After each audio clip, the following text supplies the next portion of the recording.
Greetings to one and all. Welcome to the official channel of Law Prep Tutorial. I'm your mentor, friend, and guide, Harshvardhan Tripathi. And today I'm coming before you with a very interesting topic, critical reasoning and critical reasoning of ALET.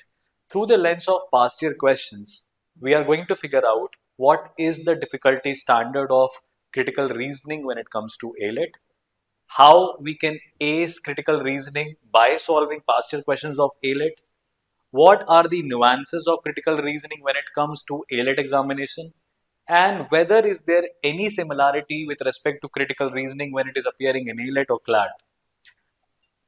To start with, I'll tell you one very basic thing. The rules of the game do not change for ALET or for CLAT. It's only the way that these examinations present questions before you that changes. So in ALET, what happens? Every question is a separate unit in itself. You need to treat every question like a distinct question because it is unrelated to the previous question. But in CLAT, each question is interconnected to the logics given in the passage. And to your surprise, you will figure out कि अगर CLAT के passage को, logical reasoning के passage को, आपको ये logical reasoning के teachers भी नहीं बताते होंगे। उसका दो तीन कारण हो सकता है कि मे बी उनका कॉन्टेक्चुअल अंडरस्टैंडिंग आपसे बहुत ज्यादा स्ट्रांग है, तो वो आपके चैलेंजेस नहीं समझ पाते, या उन्होंने ये चीज ऑब्जर्व नहीं करी, या उन्हें ये चीज दिखाई नहीं दी। उसके भी कई कारण हो सकते हैं। भाई बहुत सारे कारण ये होते हैं कि भाई जैसा कैट का लॉजिकल रीजनिंग है या क्रिटिकल रीजनिंग है, वो बहुत अलग है क्लैट से। यूपीएससी सी सैट का जो क्रिटिकल रीजनिंग है वो बहुत अलग है क्लैट की क्रिटिकल रीजनिंग से, या logical reasoning for that matter से। क्योंकि आई टेल यू, क्लैट का जो लॉजिकल रीजनिंग है वो क्लैट कंसोर्शियम बनाता है। वो एक लीगल एक्सपर्ट्स की एंटिटी है जिनका इंग्लिश और लॉजिकल से ज्यादा ताल्लुकात वास्ता नहीं।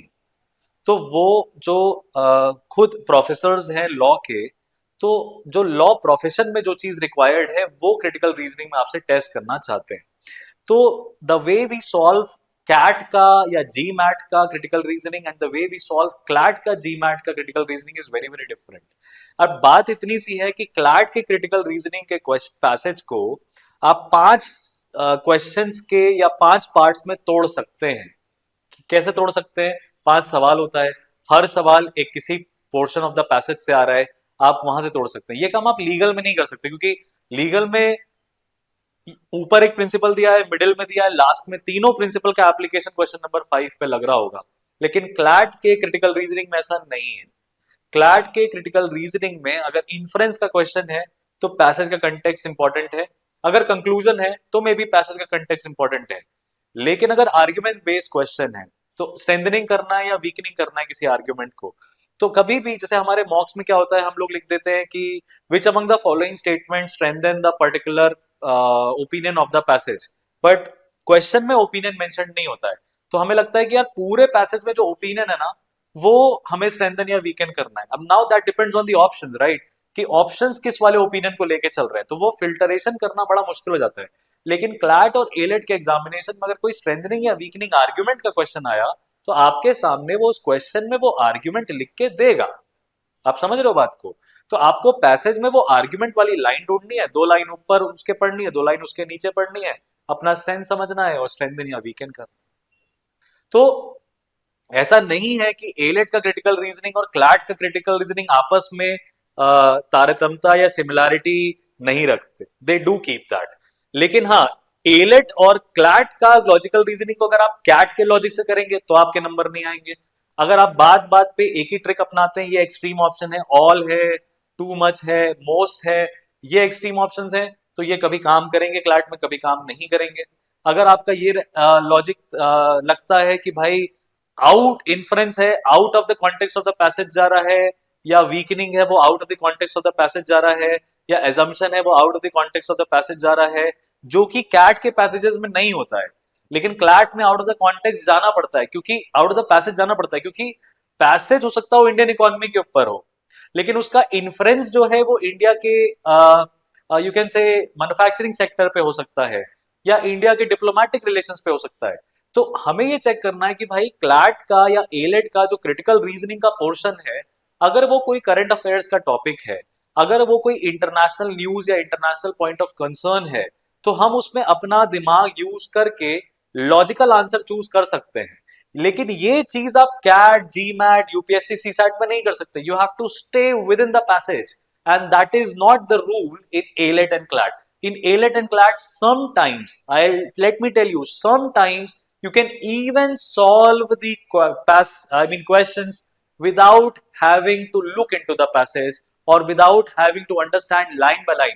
And that you can do if you are well versed with the newspaper portion.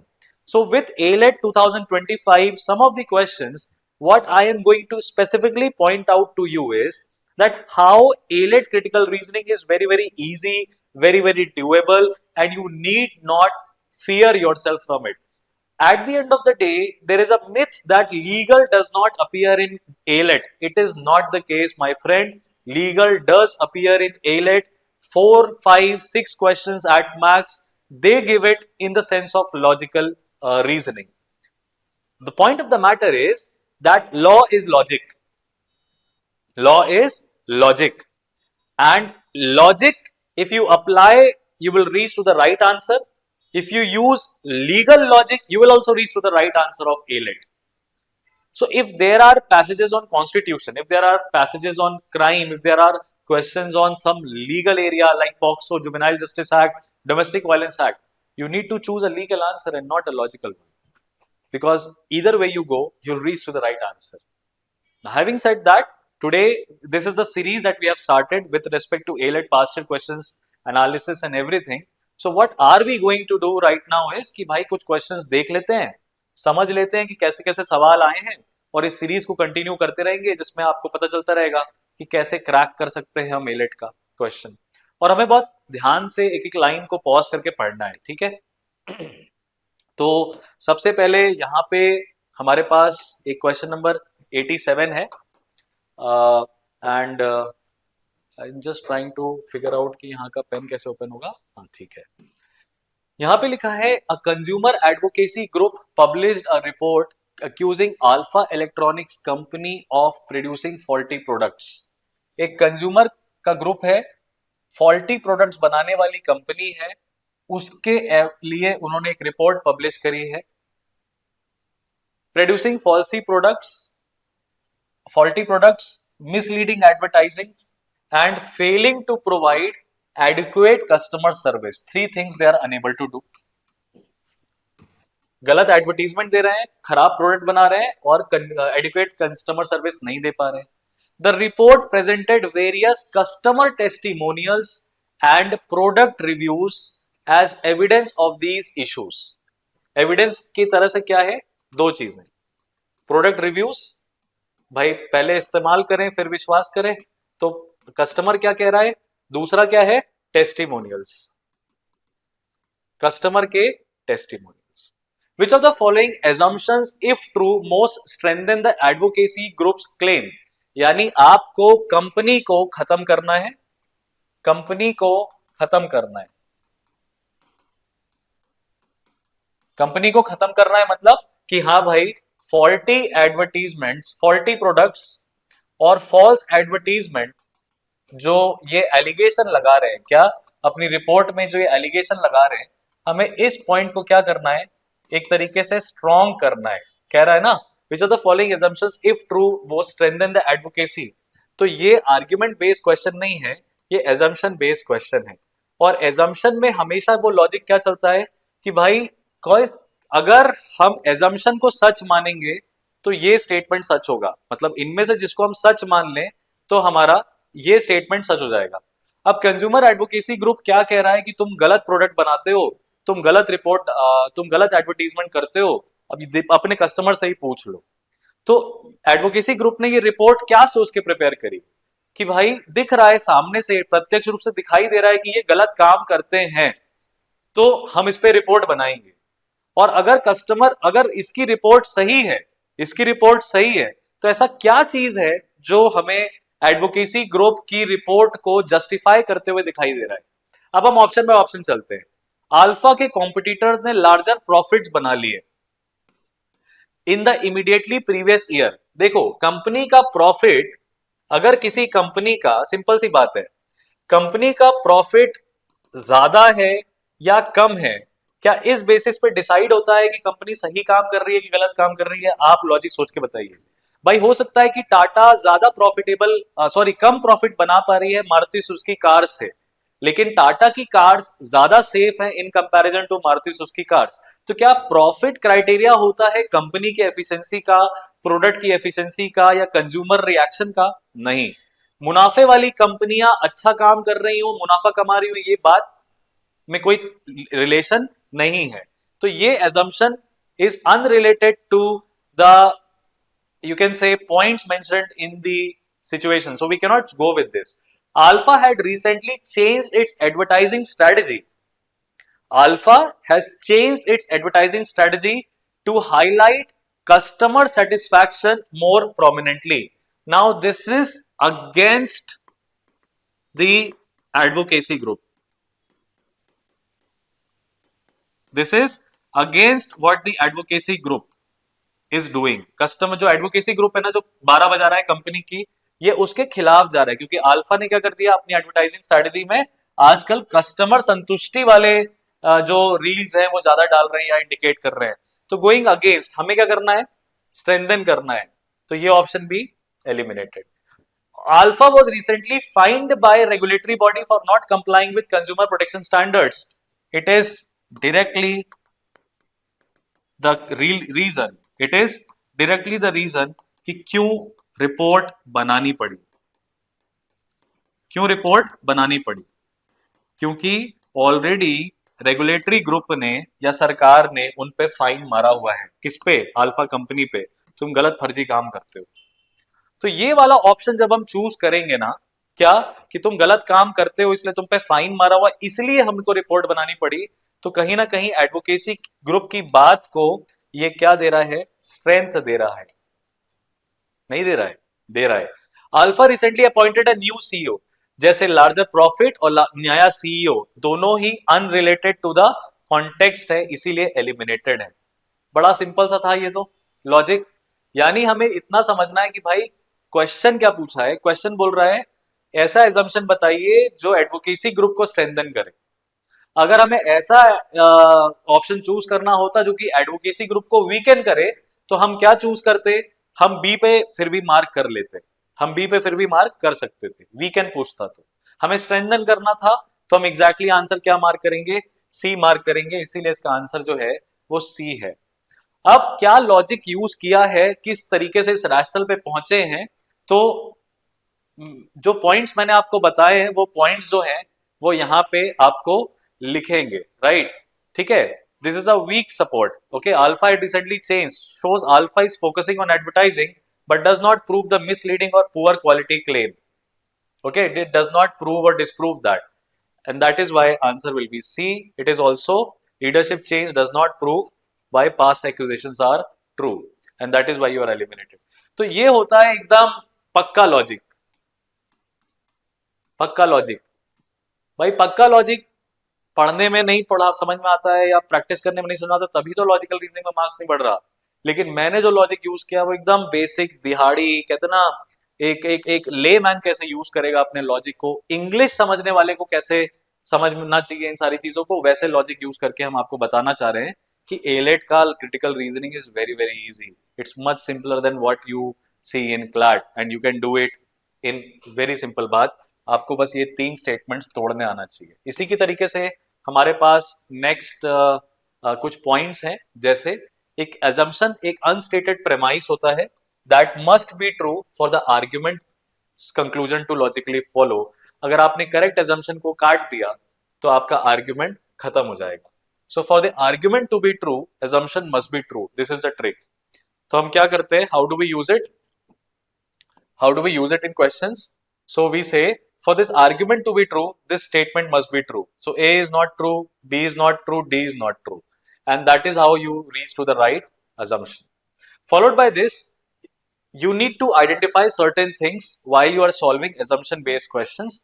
You need to identify the arguments. You need to break down the arguments into core components.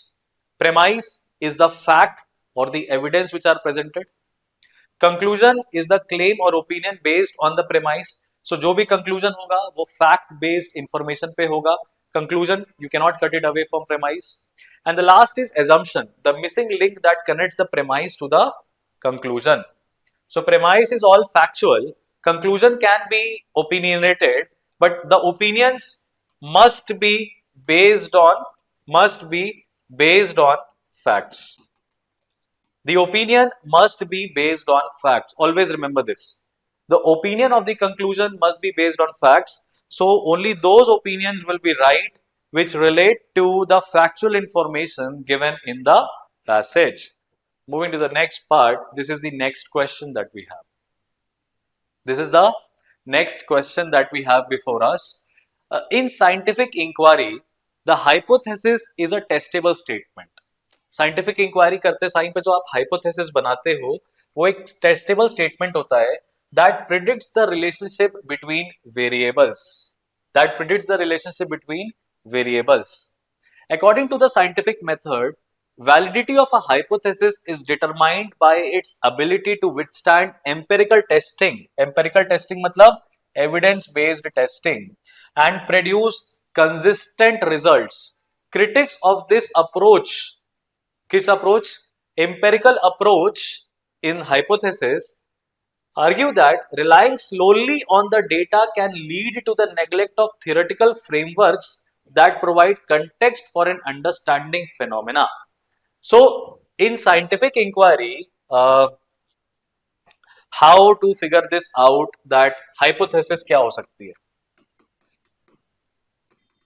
Now hypothesis means that let's say a single person saw that he's standing on the ground and he is observing the stars, the clouds, and he figures out that there is a lightning. And the hypothesis would be that clouds have charges which causes lightning. So hypothesis is nothing but the assumption, or you can say the thought process that you are taking to prove or disprove anything. Hypothesis is that clouds में charges होते होंगे, इसी वजह से भाई बिजली के झटके वहां से निकल रहे. अब इसमें एम्पेरिकल डेटा क्या आ जाएगा? इसमें एम्पेरिकल डेटा ये आ जाएगा कि भाई अगर हम पॉजिटिव चार्ज की रॉड भेजते हैं या निगेटिव चार्ज की रॉड भेजते हैं तो हमें कुछ रिएक्शन ऊपर बादलों में दिखाई देता है. बेंजामिन फ्रैंकलिन का आपने नाम सुना होगा. उसने फ्लाइंग काइट उड़ाई थी बिजली के तार से. क्यों उड़ाई थी? क्योंकि उसको यही हाइपोथेसिस को प्रूव करना था दैट क्लाउड्स हैव चार्जेस. जो कि एक मेटल ऑब्जेक्ट वायर को उड़ा के नीचे स्ट्राइक मारता है तो चिंगारी निकलती है, स्पार्क निकलता है. देखा होगा, वो एक्सपेरिमेंट पढ़ा होगा. तो उसमें हाइपोथेसिस में एम्पेरिकल डेटा पे रिलाय करके प्रूव या डिसप्रूव किसी चीज को किया जा सकता है. Right. The catch of the matter is कि क्रिटिक्स क्या कह रहे हैं. इस अप्रोच के क्रिटिक्स ये कहते हैं कि अगर सिर्फ आप फैक्चुअल डेटा पे रिलाय करोगे तो आप थियोरेटिकल फ्रेमवर्क्स को नेग्लेक्ट कर दोगे, जो कि किसी फेनोमेना को समझने में भी थियरी का भी एक इंपॉर्टेंट रोल होता है. सवाल क्या कह रहा है? इनमें से कौन सा assumption would allow the above statement to be properly made? Which assumption would allow the statement to be properly made? Which assumption? Now, what are we going to do? We are going to look into these particular statements. सबसे पहला, empirical data alone can be sufficient to explain the complex scientific phenomena. Now, which of the following assumption would allow the above statements to be properly made? Above statements मतलब ये जो statements दे रहे हैं, ये statements देने के लिए कौन सा assumption सही है? Empirical data alone can be sufficient to explain complex scientific phenomena. Now we are not really sure कि भाई ये above statements कौन से हैं. तो above statements में मुझे तो लग रहा है कि दोनों ही लेके चलना है. भाई हमें critics की बात को भी लेके चलना है. Critics क्यों सही है? क्रिटिक्स इसलिए सही हैं क्योंकि कुछ ऐसे एविडेंस होते होंगे या कुछ ऐसे एपिसोड्स होते हैं या कुछ ऐसे इवेंट्स या फिनोमेना होते हैं जहां पे सिर्फ डेटा सफिशिएंट नहीं होता है? भाई क्रिटिक्स ये बात इसलिए कह रहे हैं क्योंकि वो ये बात मान रहे हैं कि हर समय डेटा डेटा डेटा वाली इंफॉर्मेशन सही नहीं होती है। तो theoretical frameworks often provide critical insights that cannot be derived from empirical testing alone। तो ये तो क्रिटिक्स की बात को सपोर्ट कर रहा है कि नहीं कर रहा है? क्रिटिक्स की बात को सपोर्ट कर रहा है। Many scientific theories are based on assumptions that cannot be empirically tested। B और सी एक ही तरह की बात कर रहे हैं कि बहुत सारे ऐसे साइंटिफिक एक्सपेरिमेंट्स हैं जहां पे आप डेटा पे रिलाई नहीं कर सकते, थियरी पे रिलाई करते हैं। फॉर इंस्टेंस, बड़ा सिंपल सा मैं एग्जांपल बताता हूँ आपको, आप भी मान जाओगे। जब थियरी ऑफ रिलेटिविटी, ये ध्यान से सुनना इस बात को, जब theory of relativity Albert Einstein ने 1900s में प्रोवाइड करी थी, तो थियरी ऑफ रिलेटिविटी हमारे न्यूटन लॉ ऑफ मोशन या न्यूटन लॉ ऑफ प्लैनेट्स या जो भी हम समझते हैं ग्रेविटी का कॉन्सेप्ट जो न्यूटन ने दिया, जी न्यूटन ने क्या ग्रेविटी का कॉन्सेप्ट दिया था? G m1 m2 upon R square, the gravity force, the g force, the gravity force is directly proportional to m product of m1 m2 into r square. I am not a physics teacher before you, but I can teach physics to even 11th and 12th students। भाई आधा engineer हूं मैं, तो मैं तुमको क्या बता रहा हूं कि भाई जितना गुरुत्वाकर्षण का जो प्रभाव है वो डायरेक्टली प्रोपोर्शनल होता है, दो ऑब्जेक्ट बड़े मासिव है तो ज्यादा ग्रेविटी, छोटे प्लैनेट्स हैं तो कम ग्रेविटी, और जितना inversely proportional to the distance है, inversely proportional to the distance है, तो डिस्टेंस का स्क्वायर है मतलब।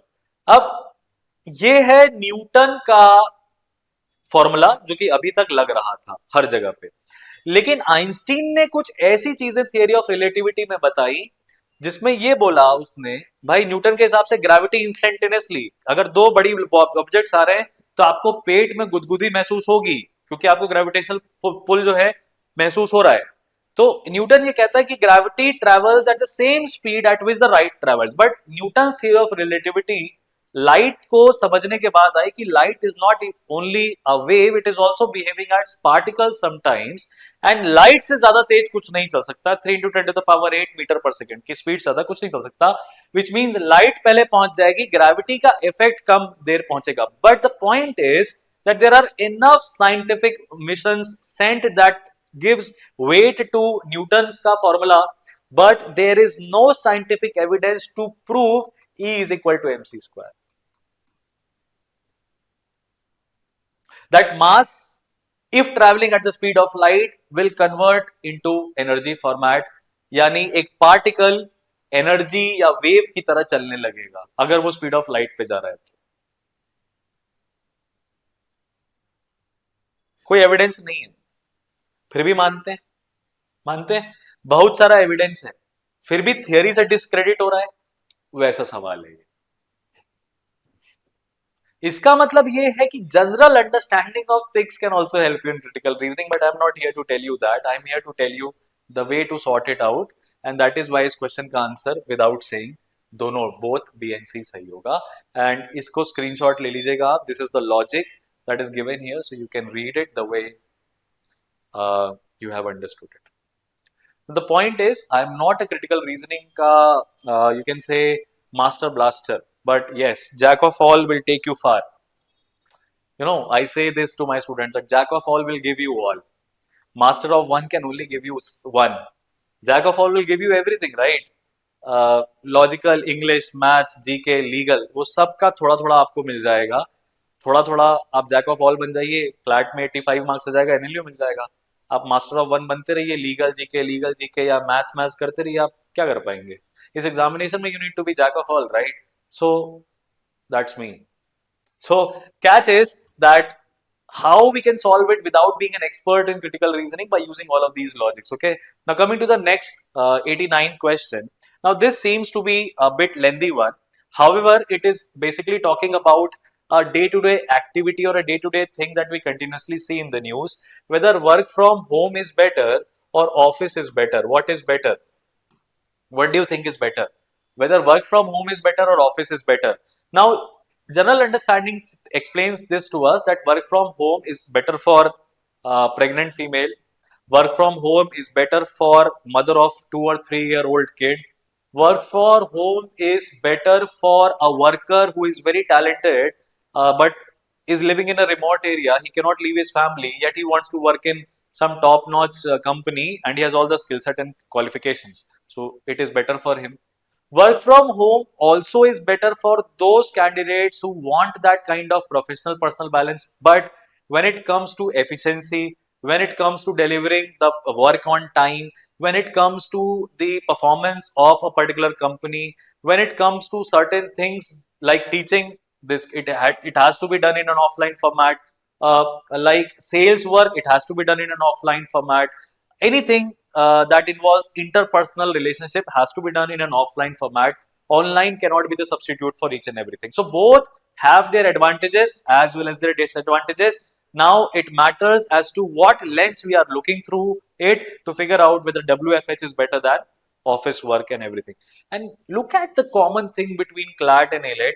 ALET has asked this particular question or this particular theme as a critical reasoning question in 2025.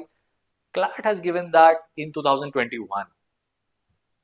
While schools were closing down and impact of COVID-19 was there on online education and so on and so forth, the theme was very much similar. So recent studies indicate that the implementation of remote work policies has led to an increase in employee productivity in many companies.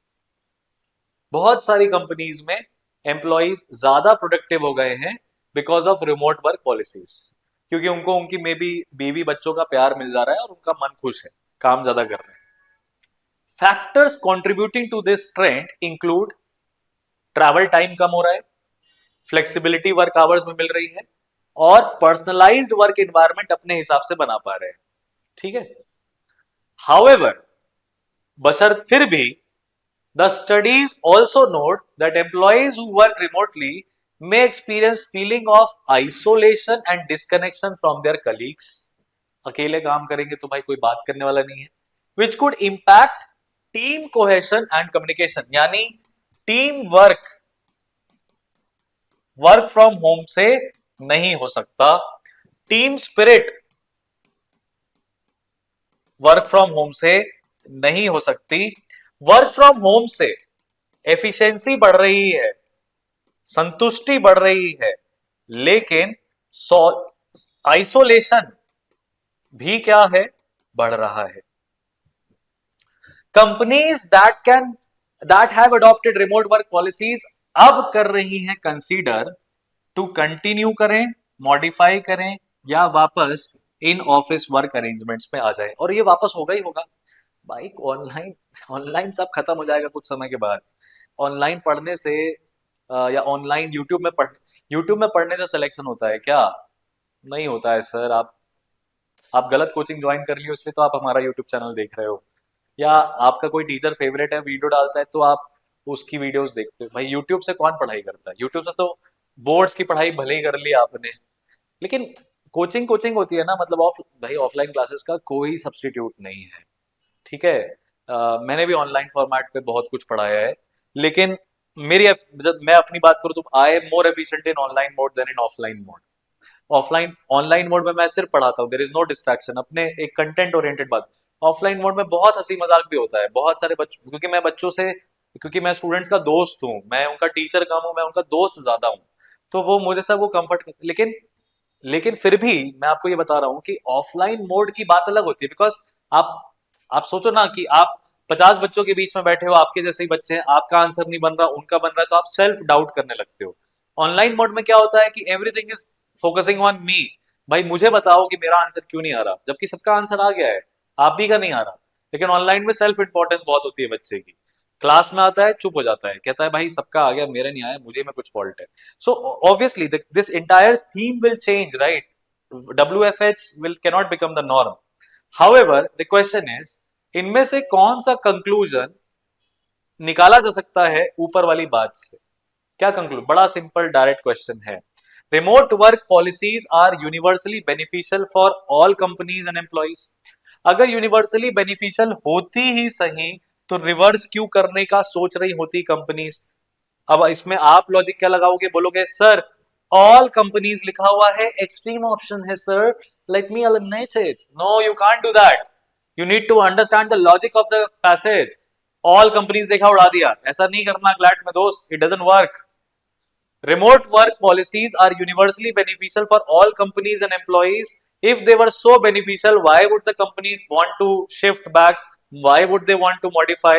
Companies which have adopted remote work policies are themselves considering to modify it, which means that it is not beneficial for the companies who have adopted it. So we cannot say that all the companies are getting benefit of it.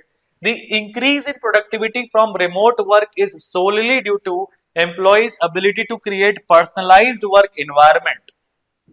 Now, the conclusion is that the productivity has increased solely because of employees' ability to create personalized work environments. Now, it is written that the productivity is increased not because of one factor but because of 1, 2 and 3 factors. Travel time बच रहा है, working hours में flexibility है और अपना खुद का work environment बना पा रहा है. बोलो भाई, companies that implement remote work policies may need to address potential feelings of isolation among employees to maintain team cohesion.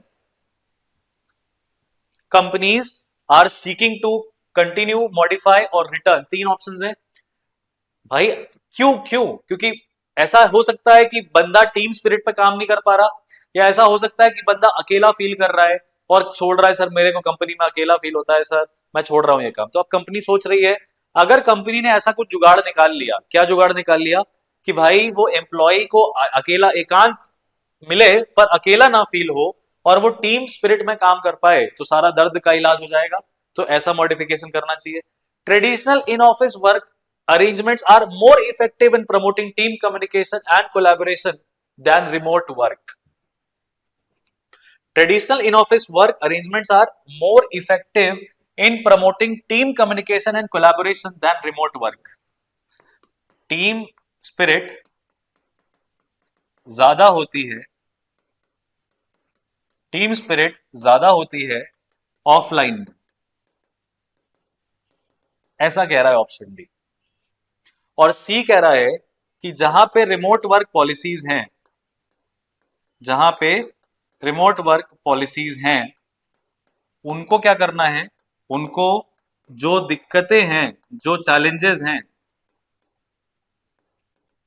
उन पे काम करना है, उन पे काम करना है. बात इतनी सी है कि क्या एफिशिएंसी ऑफलाइन में कम और ऑनलाइन में ज्यादा है, ये लिखा हुआ है क्या? नहीं. कह रहा है जिन कंपनीज ने इंप्लीमेंट करा है रिमोट वर्क पॉलिसीज, उनकी एफिशिएंसी बढ़ गई है. तो traditional in office work arrangements are more effective in promoting team spirit, या to increase the companies that implement remote work policies may need to address the potential feelings of isolation. Now that's the kind of question that will get you stuck between, now you are stuck between C and option D. What would you mark? Please mark. And now let me tell you that again the answer is C. The logical reasoning that I have simply indicated is कि भाई traditional office ज्यादा effective है, WFH कम effective है. पहली बात तो जब भी आपको कंक्लूजन रिलेटेड क्वेश्चन आता है तो आप प्राइमरी आर्ग्यूमेंट नहीं छोड़ते. प्राइमरी आर्ग्यूमेंट ये है कि वर्क फ्रॉम होम पॉलिसीज को मॉडिफाई करने की रिक्वायरमेंट है. क्या करने की रिक्वायरमेंट है? मॉडिफाई करने की रिक्वायरमेंट है. और उस मॉडिफिकेशन में क्या करने की जरूरत है? जो दिक्कतें हैं उनको खत्म करने की जरूरत है. इसीलिए लॉजिकल आंसर जो है आप समझ सकते हैं, हम सी और डी में फंसे लेकिन हमने डी क्यों रूल आउट करा? सिंपल रीजन, क्योंकि उसके बारे में बात नहीं हुई है. ठीक है. It is given drawbacks, isolation, weak team cohesion. इसीलिए जो ऑप्शन ए है, remote works are universally beneficial for all companies. तो कई सारे एक्सट्रीम्स हैं इसमें. एक तो यूनिवर्सली है, एक तो ऑल कंपनीज है ना. दो एक्सट्रीम्स हैं, तो वही लिखा है टू एक्सट्रीम. ठीक है. तो ये लॉजिक जो है आप फॉलो कर लेंगे. अब डी में लिखा है पैसेज सेज रिमोट वर्क में harm cohesion but it does not directly compare it to in-office effectiveness. More effective is an inference beyond the text, and that is why eliminated. Next question, and possibly this is going to be the last question. See, with these type of questions, I am only indicating that how you can use your simple translation का logic, English को हिंदी में translate करो, बुद्धिमत्ता के साथ logical sense को use करो, और कोई जरूरत नहीं है ट्रिक्स को टिप्स को यूज करने की, बहुत ज्यादा जरूरत नहीं है. All that you need to use is your pragmatic approach to solve these questions. And I tell you, this particular thing जो मैं कर रहा हूँ ना, ये मॉक में भी काम ना करे, लेकिन एग्जामिनेशन डे पे क्लैट में पक्का काम करेगी. लिख के ले लो, क्योंकि वहां पे आपको आंसर तक पहुंचने का जरिया बताया जाता है, या जानबूझ के सवाल ऐसे होते हैं कि आप आंसर तक पहुंचो. मॉक में जानबूझ के कभी कभी ऐसा किया जाता है कि आपको सारे ऑप्शन सही लगेंगे, या आपको कोई भी ऑप्शन सही नहीं लगेगा, या आप दो ऑप्शन में फंस जाओगे और आपको दोनों ही सही लग रहे होंगे, फिर आपको मन मार के एक चूज करना पड़ेगा और आंसर कोई और दिया होगा. मॉक्स में होता है ये, क्लैट एग्जामिनेशन वाले दिन नहीं होगा.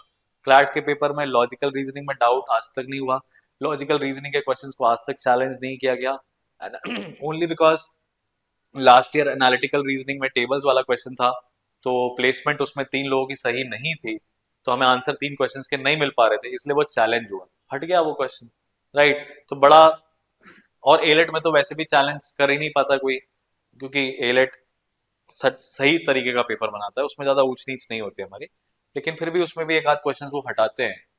तो ये वाला क्वेश्चन अभी आज के सेशन के लिए लास्ट है. ऐसे हमारे पास और भी क्वेश्चंस हैं जिसपे हम आपको प्रैक्टिस करवा सकते हैं, ठीक है. हम आपको ऐसी छोटी छोटी वीडियोस डाल के प्रैक्टिस करवाएंगे. अगर आपको ये वीडियो में प्रैक्टिस का तरीका सही लग रहा है तो आप हमें कमेंट सेक्शन में बताइएगा. अगर आपको मजा आया तो भी बताइएगा, नहीं आया तो भी बताइएगा. कुछ पॉइंट्स आपको लग रहे हैं जिन पे आपको एलेट स्पेसिफिक इन्फॉर्मेशन चाहिए, जैसे मैं बच्चों की वीडियो देख रहा था, मतलब वीडियो देख रहा था, उसमें बच्चे कह रहे थे एलेट के वन लाइनर्स, जीके के वन लाइनर्स लेके आइए. तो हमारी पूरी टीम लगी हुई है उस जगह पे, और बहुत जल्दी आपको यूट्यूब पे वन लाइनर्स बहुत सारे मिलने वाले हैं एलेट स्पेसिफिक, जो कि आपको स्लैट एग्जामिनेशन में भी काम करेंगे, हेल्प करेंगे. तो आप हमारे साथ बने रहिएगा बस. और अगर आपको ऐसी जरूरतें कुछ लगती हैं तो आप हमें कमेंट सेक्शन में बताइए. अगर आपको सेशन और चाहिए, ऐसे मेरे सेशन और चाहिए क्रिटिकल रीजनिंग लॉजिकल रीजनिंग में, तो जरूर बताइए, and will try to increase the number of sessions जैसे जैसे आपका एग्जाम नजदीक आ रहा है. अब यहाँ पे देखो, एजुकेशन पॉलिसी में बात कर रहा है कि इंक्लूसिव एजुकेशन की बात हो रही है. कह रहा है कि इंक्लूसिव एजुकेशन क्या कहती है कि इंटीग्रेट करो स्टूडेंट्स को डिसेबिलिटीज के साथ, यानी जो स्टूडेंट्स डिसेबल्ड स्टूडेंट्स हैं उनको मेन स्ट्रीम क्लासरूम्स में आप लेके आइए, ताकि बच्चों के बीच में डाइवर्सिटी और इक्वल अपॉर्चुनिटी का कॉन्सेप्ट प्रमोट हो सके. क्या प्रमोट करना है? डाइवर्सिटी प्रमोट करना है, और इक्वल अपॉर्चुनिटी फॉर ऑल मिलता है आपको इंडिया में, ये प्रमोट करना है. कैसे? Bye including PWD candidates, bye including PWD candidates. कहां पे? क्लासरूम में. क्या पीडब्ल्यूडी कैंडिडेट्स की अलग से क्लासरूम बनाए? आइसोलेट मत करिए सर, कैटेगराइज मत करिए, नॉर्मल बच्चों के साथ पीडब्ल्यूडी को भी बिठाइए. हाउएवर क्रिटिक्स क्या कहते हैं? ये क्रिटिक्स 12 बजाते रहते हैं लॉजिकल रीजनिंग में आके. क्रिटिक्स कहते हैं, क्लेम करते हैं, कहते भी नहीं. Critics do not state it as a fact, they claim it. Right, कि focusing too much on inclusion may strain resources and may lead to decline in educational quality for students both with and without disability. कह रहा है कि अगर too much pressure दिया इस जगह पे, टू मच फोकस आपने किया, ये कौन कह रहा है? क्रिटिक्स कह रहे हैं. बहुत ज्यादा फोकस किया तो इससे क्या होगा?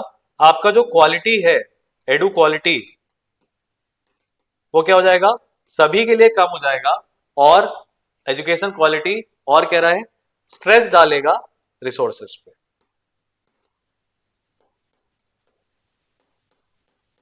स्ट्रेस डालेगा रिसोर्सेस पे. आप मेरा बात समझ रहे हो क्या? ठीक है. इनमें से कौन सा आर्ग्यूमेंट है जो क्रिटिक्स की पोजीशन को स्ट्रेंथ करता है? भाई क्रिटिक्स क्या कह रहे हैं कि भैया कोई जरूरत नहीं है इंक्लूजन इंक्लूजन करने की, बढ़िया चल रहा है, एजुकेशन क्वालिटी पे फोकस करो. एजुकेशन क्वालिटी अल्टीमेटली ज्यादा जरूरी है, ज्यादा जरूरी है, क्योंकि एफिशिएंसी किसी भी संस्था की एफिशिएंसी चेक होगी कैसे? ज्यादा पीडब्ल्यूडी पढ़ा के? ज्यादा पीडब्ल्यूडी पढ़ा के नहीं, ज्यादा रिजल्ट निकाल के. बोलो भाई, ज्यादा रिजल्ट निकाल के. तभी तो क्रिटिक्स का बात सही है ना भाई. आप रिजल्ट निकालने पे फोकस करिए. और क्रिटिक्स का एक पॉइंट तो ये क्वालिटी वाला हो गया। क्रिटिक्स का दूसरा पॉइंट क्या था? Stress on resources. तो भाई आपके पास जो रिसोर्सेज हैं वो ऑलरेडी लिमिटेड है, उनको हमें टारगेटेड यूज करना है।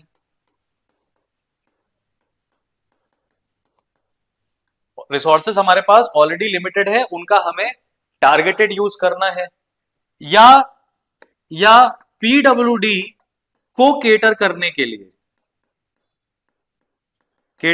के लिए हमारे पास एडिक्वेट रिसोर्सेस है ही नहीं। कुछ इस तरह की बातें अगर हम चूज करेंगे तो क्रिटिक्स का पॉइंट स्ट्रांग होगा और इंक्लूसिविटी का पॉइंट वीक होगा।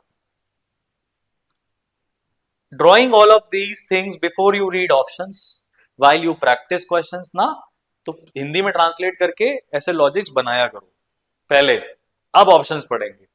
Many parents prefer traditional classrooms for their children over inclusive settings. Traditional classrooms. Now, what are traditional classrooms and what are non-traditional classrooms? That has not been indicated. अच्छा, traditional मतलब पुराने classrooms और ये नए classroom. यहाँ पे main stream यानी आम क्लासरूम्स की बात हो रही है। आम तौर पर क्लासरूम्स कैसे होते हैं, आम तौर पर क्लासरूम्स कैसे होते हैं उसकी बात हो रही है। समझे मेरे दोस्त? आमतौर पर क्लासरूम्स कैसे होते हैं उसकी बात हो रही है। ये पुराने जैसे क्लासरूम, लकड़ी के benches, white board, black board लगाए, उसकी बात कर रहे हैं। क्या ट्रेडिशनल और मेन स्ट्रीम क्लासरूम्स एक ही बात है? Traditional classrooms are mainstream classrooms? We can not say that. Point to be noted. Okay, schools often lack the resources needed to effectively implement inclusive education practices. अक्सर school के पास अभाव रहता है इन योजनाओं को इंप्लीमेंट करने का। क्या क्रिटिक्स की बात से ये रिलेट कर रहा है? हम डॉट मारेंगे, शायद कर रहा है, शायद शायद, क्योंकि रिसोर्सेज की बात की है। इंक्लूसिव एजुकेशन प्रैक्टिसेस को इफेक्टिवली इंप्लीमेंट नहीं कर पाएगा क्योंकि रिसोर्सेज नहीं है। कहीं ना कहीं वैसी ही बात यहां पे भी करी है।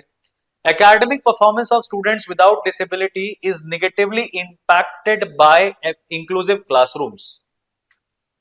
यहां पे स्टूडेंट्स विदाउट डिसेबिलिटी का एकेडमिक परफॉर्मेंस लेके चल रहा है कि इंक्लूसिव क्लासरूम बताओगे। एक अगर आपने जो बच्चा बोल नहीं पाता, दिव्यांग है and he can not speak, और दिव्यांग है he can not see, and you are basically teaching students let's say an experiment, जहां पे आप एक्सपेरिमेंट करके उसको दिखा रहे हो, but a blind student without vision can not see that, he can only listen to you. तो उसकी वजह से क्या होगा कि एक टीचर अपने एक्सपेरिमेंट को और डिले करके या उसके पास जाके या उससे करवा, उसको फील करा के, उसको टच करा के एक्सपेरिमेंट कराना कि उस बच्चे को समझना है। इसकी वजह से क्लासरूम का जो एफिशिएंसी है वो थोड़ा सा स्लो डाउन होगा, पेशेंसली बच्चों को सुनना पड़ेगा। तो यहाँ पे बात करता है कि सिर्फ स्टूडेंट्स जिनकी डिसेबिलिटी नहीं है उनका एकेडमिक परफॉर्मेंस निगेटिवली इंपैक्ट हो रहा है। जबकि यहाँ पे क्या कह रहा है? यहाँ पे कह रहा है कि अगर टू मच आपने फोकस करा तो दोनों तरह के बच्चों का एकेडमिक परफॉर्मेंस डिक्लाइन हो सकता है। यहाँ पे ये बात करिए, ठीक है। The academic performance of students with disability is negatively impacted by inclusive classrooms. Now it is talking about students with disability. It is talking about students without disability. Okay. Now it is, again you see, the answer is B. I have already indicated that to you कि भाई ये चीज आपको इसी point से दिख जाएगी। तो आपके सामने मैं लाइव सॉल्व करके बता रहा हूं। Before I read these options I created my own points. इतने पॉइंट्स हो सकते हैं, आप समझना इस बात को, राइट। ये चारों पॉइंट्स में अगर कोई ऑप्शन होता, मतलब एक ऐसा ऑप्शन होता जो एजुकेशन क्वालिटी ज्यादा जरूरी है क्योंकि स्कूल के इफेक्टिवनेस रिजल्ट से चेक की जाती है, तो वो आंसर भी सही होता। यहां पे इसने कौन सा ऑप्शन लेके चला है? रिसोर्सेज वाला पॉइंट लेके चल रहा है। Efficiency of an educational institution वाला पॉइंट लेके चल नहीं रहा है, ऑप्शन में है नहीं, वरना तो क्या है, ये लॉजिक भी सही होता। आप समझे मेरा पॉइंट? तो we don't have to be लकीर का फकीर कि जितना बताया गया, जैसा बताया गया सिर्फ ऐसा नहीं है दोस्त। लॉजिकल रीजनिंग उस हर बच्चे का अच्छा हो सकता है जो डेली बेसिस पे पेपर पढ़ता है, जो फिक्शन नॉन फिक्शन को इक्वली ट्रीट करता है, जिसका इंग्लिश बहुत टॉप नॉच लेवल पे है। लॉजिकल रीजनिंग उस हर बच्चे का क्लैट में 100% मार्क्स देगा जिसने एटलीस्ट 300-400 पैसेजेस सॉल्व कर रखे हैं। 300-400 पैसेजेस आप आमतौर पे भी सॉल्व कर सकते हो अगर आप 40 मॉक 50 मॉक लगा लो तो, ठीक है। 40-50 मॉक लगा लो तो भी आपके 300-400 पैसेज सॉल्व हो सकते हैं। लेकिन सॉल्व करने के बाद अपनी गलतियों को प्रॉपरली स्क्रूटिनाइज करना है, फिल्टर करना है, एनालाइज करना है। मुझे अगर ये 3-4 सवाल समझाने में इतना टाइम अगर आपको लग रहा है, तो मैं ये मानता हूं कि आप खुद से जब पढ़ने जाएंगे तो इसका 50% टाइम तो आपको लगेगा ही लगेगा। आप समझ रहे हैं मेरा पॉइंट? तो मॉक एनालिसिस पे ज्यादा फोकस करिए। 1000 सवाल लगा लेने से मार्क्स नहीं बढ़ेगा, 1000 सवाल को 2000 बार एनालाइज करने से मार्क्स बढ़ेगा, रीअटेम्प्ट करने से मार्क्स बढ़ेगा। एक एक ऑप्शंस को ट्रांसलेट करके उसका लॉजिकल सेंस समझ के पैसेज या इंफॉर्मेशन से रिलेट करके करेंगे तो लॉजिकल रीजनिंग में मार्क्स बढ़ेगा। आप कितना कॉन्सेप्ट इंप्रूव कर लें हुजूर, if you do not know how to use that, it is not going to help you. आपका कॉन्सेप्ट बहुत स्ट्रांग है पर आप प्रैक्टिस ही नहीं करते, मार्क्स नहीं बढ़ेगा। आपका कॉन्सेप्ट भी सही है, प्रैक्टिस भी बहुत करते हैं, बट गलतियों पे वो चेक नहीं करते तो भी मार्क्स नहीं बढ़ेगा।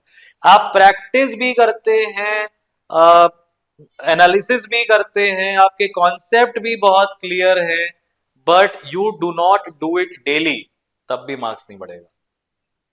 तो यानी कि लगातार करना है, जो जरूरी है वो पहले करना है, किसी एक के लॉजिक से नहीं चलना है। क्रिटिकल रीजनिंग पे भी टीचर का किसी भी टीचर का सिंगल टेक्निक एब्सोल्युटली परफेक्ट नहीं है, मेरा भी नहीं है, मेरा भी ये तरीका सही नहीं है, हमेशा काम नहीं करेगा, कभी करेगा कभी नहीं करेगा। हमें सभी मास्टर्स की एक्सपर्ट्स की बात को सुनना है। और ये हमारे पास 4 तरीके के हथियार है, किसी ने हमें गदा दिया है, किसी ने हमें तलवार दी है, किसी ने हमें वज्र दिया है, किसी ने हमें धनुष बाण दिया है। जैसा शत्रु है वैसा हथियार इस्तेमाल करेंगे, क्योंकि अलग अलग गुरुओं ने अलग अलग हथियार में दक्षता आपको दी है। आपके पास लॉ प्रेप ट्यूटोरियल में पढ़ के सभी तरह के हथियार हैं, सभी तरीके हैं, सभी तरह की स्ट्रेटेजीज है। You need to consistently practice those particular tricks on your mocks practice sessions, past year papers. You need to test it, try it, then either rely on it or deny it. There can be only 2 options. Be smart, consistently work on your weaknesses, try to reattempt and analyze your negative questions, and try to understand that this examination, ALET ho chahe CLAT ho, is all about logics, all about speed, and all about translation from your English language to your mother tongue. That's it. If you're good at it, 110% sure you are cracking both of these examinations this particular year, and if not, for sure next year. Stay tuned with Law Prep Tutorial. This was Harshvardhan Tripathi signing off from today's insightful sessions. Please do not forget to write down your valuable comments. I'll see you guys in the next. Good day.